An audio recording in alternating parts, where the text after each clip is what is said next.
നമസ്കാരം, 140 ന്യൂസിലേക്ക് സ്വാഗതം. UDF സർക്കാരിന്റെ 3 മാസത്തെ പ്രവർത്തനം ജനക്ഷേമത്തിന് മുൻഗണന നൽകുന്നതാണെന്ന് അവകാശപ്പെട്ട് പുതിയ നേട്ടങ്ങളുടെ പട്ടിക പുറത്തിറക്കി. വാക്കല്ല പ്രവൃത്തിയാണ് UDF എന്ന സന്ദേശത്തോടെയാണ് വിവിധ മേഖലകളിലെ പദ്ധതികളും ആനുകൂല്യങ്ങളും ചൂണ്ടിക്കാട്ടുന്നത്. സ്ത്രീകൾക്ക് സൗജന്യ KSRTC യാത്രാ സൗകര്യം ഒരുക്കിയതായും ആശാ വർക്കർമാരുടെ പ്രതിമാസ വേതനം 3000 രൂപയായി വർദ്ധിപ്പിച്ചതായും പട്ടികയിൽ പറയുന്നു.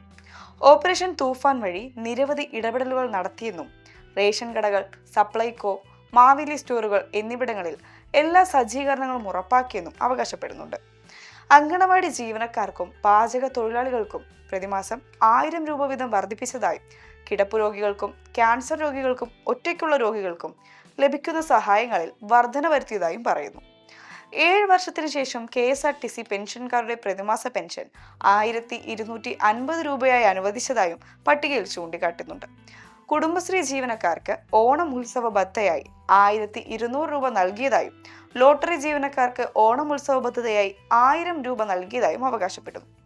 നെൽകർഷകർക്ക് നെൽകൃഷിയുമായി ബന്ധപ്പെട്ട് 150 കോടി രൂപയുടെ സഹായം അനുവദിച്ചെന്നും റബ്ബർ താങ്ങുവില 200 രൂപയിൽ നിന്ന് 250 രൂപയായി ഉയർത്തിയതായും പട്ടികയിൽ പറയുന്നുണ്ട്.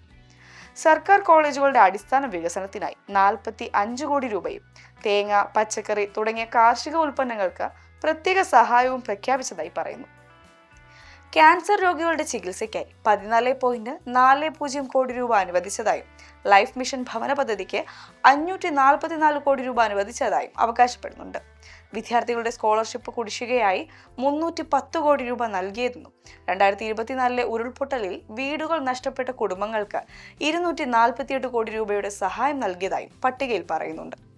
കൂടാതെ പൂട്ടിക്കിടക്കുന്ന തദ്ദേശ സ്ഥാപനങ്ങളിലെ തൊഴിലാളികൾക്ക് ഓണം ആനുകൂല്യമായി 1000 രൂപയും 20.87 ലക്ഷം രൂപയുടെ അധിക സഹായവും നൽകിയതായി അവകാശപ്പെടുന്നുണ്ട്.